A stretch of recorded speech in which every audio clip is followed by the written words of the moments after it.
En mai 2017, en effet, on a réuni l'ensemble de notre écosystème, des associations, des fondations, des entrepreneurs sociaux, des startups, et on a fait travailler tout ce monde autour de la précarité énergétique. On était assez fiers des résultats, et il y avait d'ailleurs des actions qui aujourd'hui sont mises en place. Quelques mois plus tard, on en parle à une personne que l'on connaît bien et il nous dit « mais c'est super ce que vous faites Rexel, c'est vraiment très bien de mettre des associations, des fondations, mais les habitants, ils sont où? Les personnes en précarité énergétique, ils sont où ?»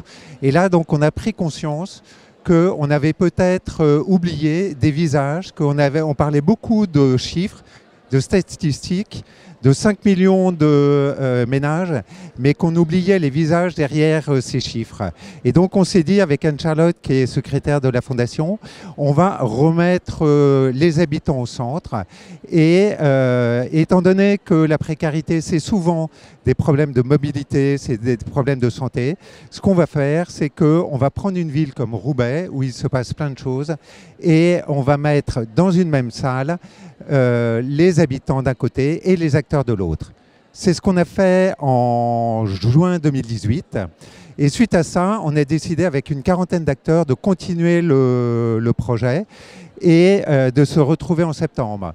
En septembre, on s'est donc retrouvé 40 personnes, des habitants, des acteurs de Roubaix, des acteurs de Paris.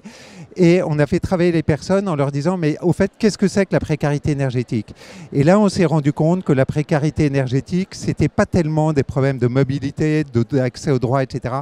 Mais c'était surtout des problèmes de honte, des problèmes de découragement, des problèmes de santé, des problèmes de manque d'écoute, des problèmes essentiellement d'isolement. Et on s'est dit, il faut absolument que l'on travaille là-dessus.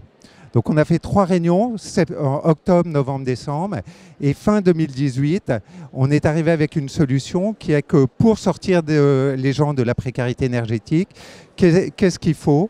Il faut aider les personnes avec ce qu'on appelle un père aidant, c'est-à-dire une personne qui est le plus souvent est sortie de la précarité énergétique et qui va aider sur la durée la personne à s'en sortir. Il faut un collectif, c'est-à-dire un ensemble de personnes qui sont capables de donner de l'énergie, donner des solutions, apporter des solutions aussi bien techniques qu'humaines. Et enfin, il faut un guichet unique et ça, le gouvernement est en train de s'y employer. Donc suite à ça, on a aujourd'hui les solutions. Comment déployer ces solutions? On a un certain nombre de villes qui sont aujourd'hui intéressés. L'objectif, c'est à Roubaix de sortir 100 personnes de la précarité énergétique. C'est de déployer ça dans d'autres villes. Mais de toute façon, si on veut le déployer sur 2 ou 3 villes, ça sera peut-être faisable avec des moyens réduits. Si on veut le déployer sur beaucoup plus de villes, il va falloir des moyens beaucoup plus importants. Et donc c'est là où des initiatives comme Stop à l'exclusion énergétique peut nous aider à passer à la vitesse supérieure.